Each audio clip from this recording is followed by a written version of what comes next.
Welcome to Books and Beer. We are at the almost brand new Chandler's Ford Brewing down on the square. Today we have got their Puddin Pop.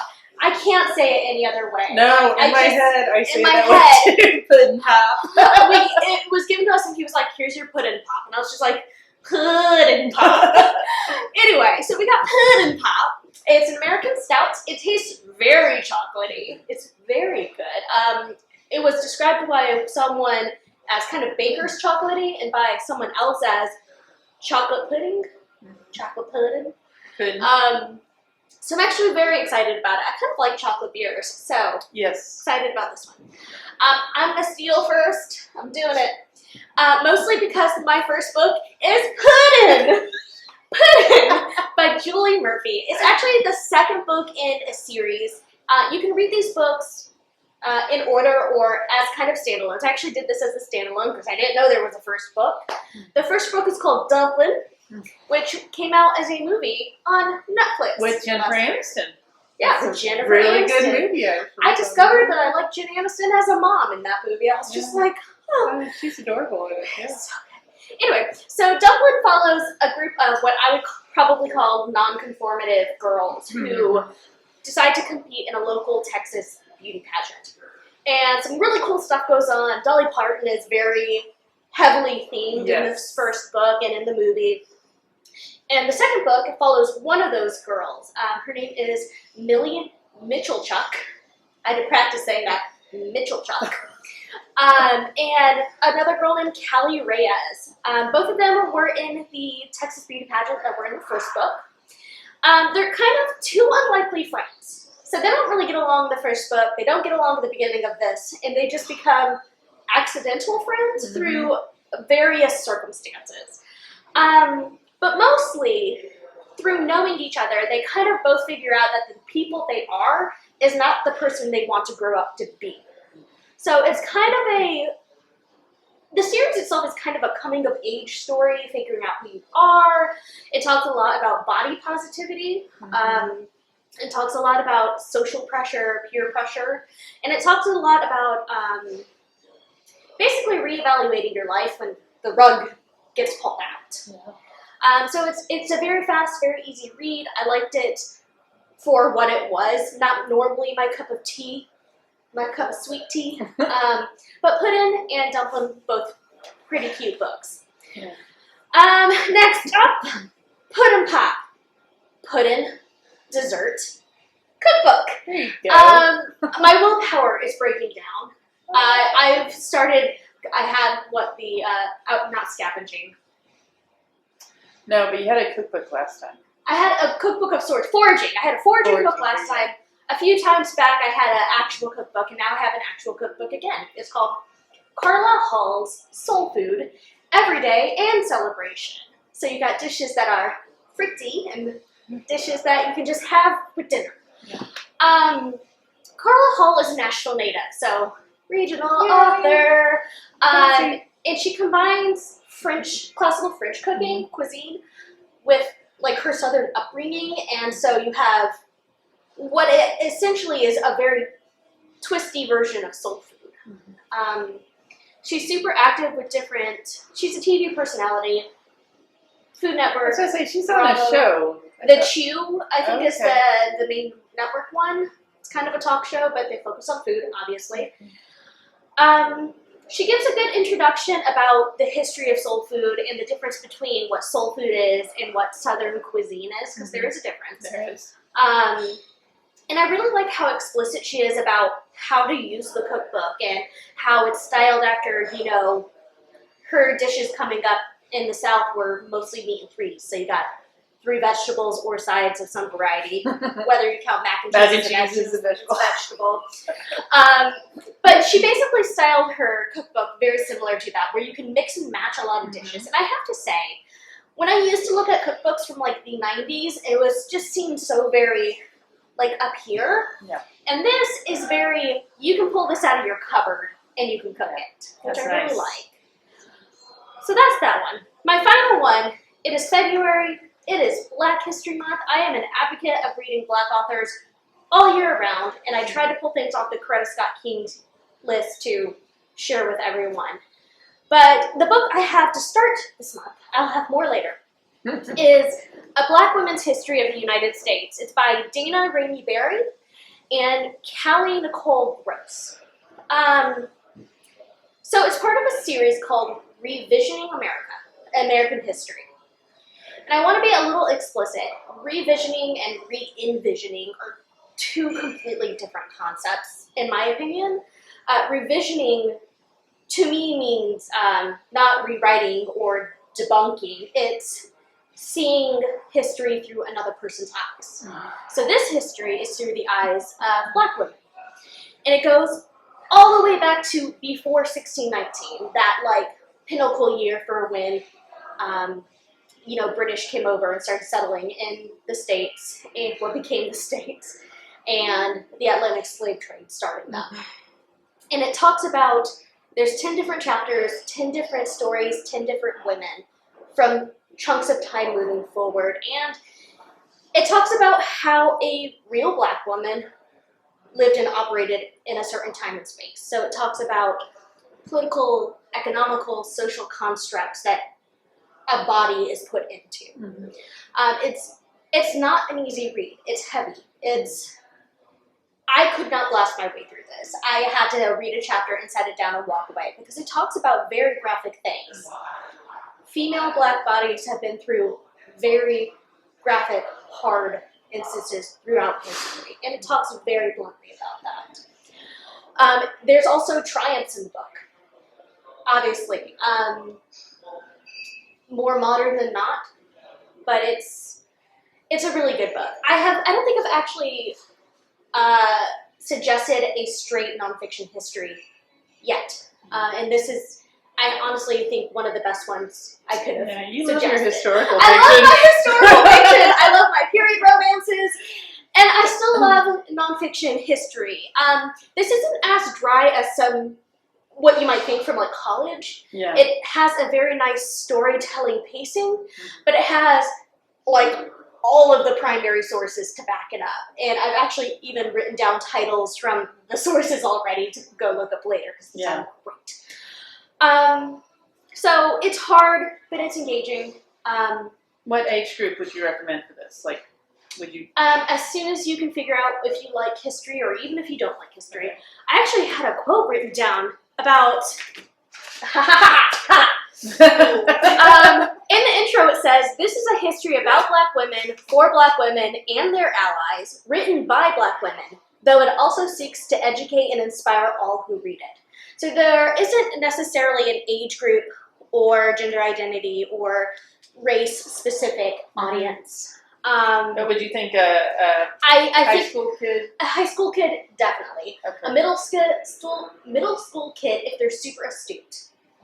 And this is also one that if your youngin is reading, you might want to be nearby to talk about it with them or read it with them. This is not something really that a younger reader should probably digest on their own because it's a lot. Those are my picks. I hope you go check them out. This is the only one in our system. So as soon as I turn this copy back in, y'all have at. Sign up that hold list. It's great. This we have, I think, several copies at least of each of the books. And I think this might be one of only 2 or 3 copies in our system as well. So this one I'm still going to take home because there are a few recipes I haven't gotten to yet, and I just gotta do it. I just snap pictures of them and return the book. I might have to do that. Otherwise, I just need to buy it. So there you go. Anyway, what you got? I'm super excited. Well, I'm doing Valentine's books right now for the beginning of the month. Hopefully, next time we film here, I'm going to be bringing in some books that I've read recently for Black History Month. But right now, I'm deciding that we need a little indulgent book to go with our indulgent Puddin Pop. Puddin Pop. I mean, it's chocolate, it's roasty, it's a yummy beer. Goes down good. It is, and the atmosphere here is wonderful. It really I really love it. So I'm really happy we're here. But yeah, so I'm going to start off these 2 authors, Reid, Mariana, Zapata. We don't have any other books in our system, but they're on Hoopla right now. And these two authors are contemporary fiction writers, and I've been reading them for years. These are sort of what I was saying earlier, whenever I read something that's a little hard to digest, these are my chaser books. These are the people I always go to. I know if they have something new out, I'm going to love it. So get on Hoopla, check them out. I think Penny Reid has like 60-something of her books on Hoopla right now, and Mariana Zapata has probably 8 to 10, I think. So, Penny Reid, Book Boyfriend 1, Hometown Guy. So this is about a former beauty queen, Ashley Winston, who left her Tennessee small town. Beauty queen. She had beauty queens in Tennessee. So she wanted a better future than living in the sticks out in Tennessee. Yeah. So she moved to Chicago, starts a new life, becomes a nurse, gets a great group of girlfriends, and life is good. And this is actually the 4th book in a series called Knitting in the City, which is about this group of girlfriends in Chicago. Now, this is the 4th book. I think there's like 7 in the series. So this is the spin-off for her brother's series, the Winston Brothers. So this is technically the first book in the Winston Brothers series. So she has 6 brothers. 6 brothers. She comes home because her mama is sick, and she's the only one her mom will talk to. And so she books at home, takes leave of absence from work, and just like is dreading coming back to the small town with her 6 delinquent brothers who are just so immature. And she gets home, and her father's like this really awful man who only comes around when he wants something. So she's dreading it, and then she meets this guy, Drew, who's the game warden, who's friends with her brother. So of course he has to be like this really like hick guy that she's just dreading. But apparently Drew and her mom have this friendship that she doesn't quite understand, and Drew always thought Ash was the 7th brother and not some sister. And so her and Drew are butting heads throughout this whole book. And then I'm not going to give away how it ends, but it's mainly about first impressions, coming home after 8 years and realizing your brothers are still delinquents, but they're a little more respectable now. Respectable delinquents. Respectable. Not as unrefined as she remembered. But yeah, it's kind of her decision on where home is. Is it the home she created, or is it the home that she never quite left? And so it's a really neat book. It's this I think is a great one to start with because again, it's the 4th in the first series, but it's the first in the next series. So you could, if you really liked her relationship with her girlfriends, you could start reading Knitting in the City. It doesn't really give away too much about the other books, but if you really like the brothers, who are just adorable, you can start the Winston Brothers series. So that's why I picked this one, Beauty and the Mustache by Penny Reid. Now my second book, this one I call the David Beckham Boyfriend. Yeah. So, Kulti. So what happens when the man that you had posters on your wall when you were a kid, just totally idolized him, used to kiss his posters, used to dream about having these super soccer playing babies with him? Of course. Turns out to be your coach one day.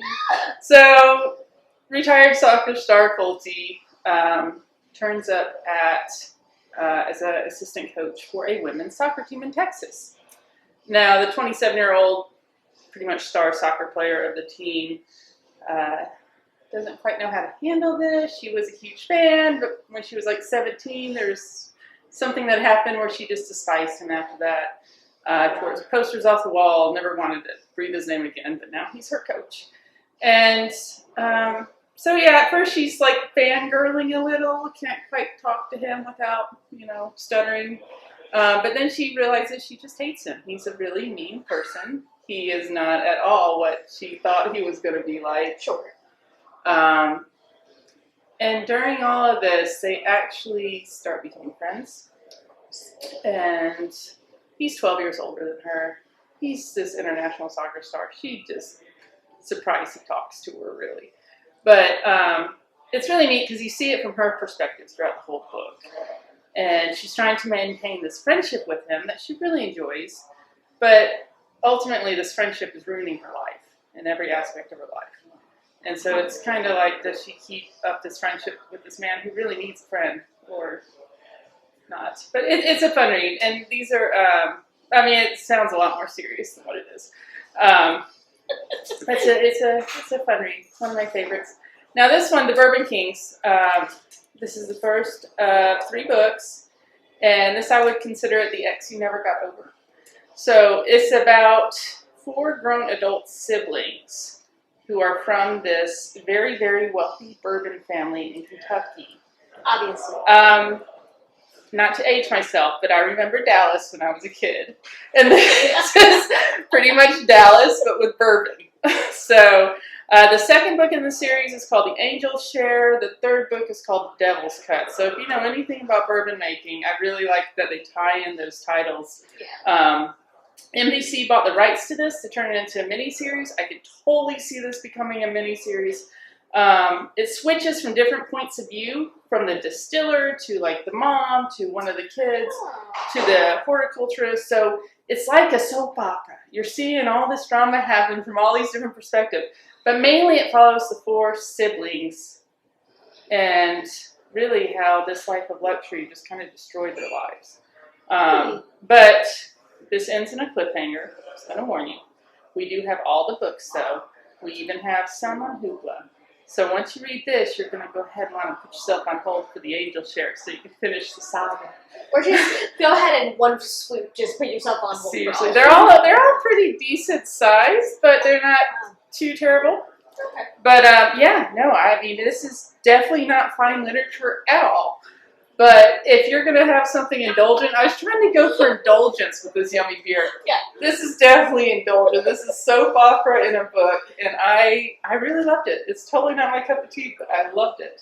We'll give it a try when it comes up on, Yeah. what'd you say, NBC? I know. They bought it 2 years ago, so hopefully they'll start filming soon or something. So, but yeah, those are my picks. Something to do during pandemic times.